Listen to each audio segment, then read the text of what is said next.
নবীজি বলেছিলেন শেষ জামানায় দুই শ্রেণীর মানুষ আসবে, আমি এদেরকে দেখি নাই।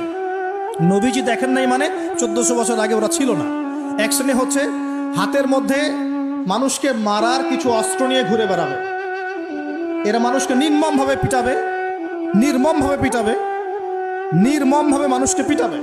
এই শ্রেণীকে আমি দেখিনি, এরা আসবে পরে।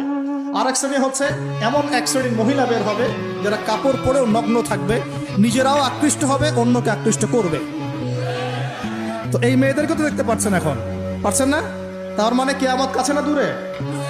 আর আমি এখন ওই হাতে লাঠিওয়ালা ওই গ্রুপকেও খুঁজে পেয়েছি। হাতে লাঠিওয়ালা সেই গ্রুপ কোনটা জানেন? ওই যে ঘরের মধ্যে ঢুকায় ঢুকায় যে ছেলেগুলোকে মেরে মেরে রাত্রেবেলা মেরে ফেলায়, সেটা গ্রুপে। বিভিন্ন হলে হলে দেখেন না, হকি স্টিক নিয়ে 8জন 10জন মিলে এক একটা করে ছেলেকে ডেকে নিয়ে পিটায় পিটায় মেরে ফেলায়, এইটা সেই ছেলে। এদেরকে যারা জন্ম দিয়েছে ওই বাপের জন্য ধিক্কার।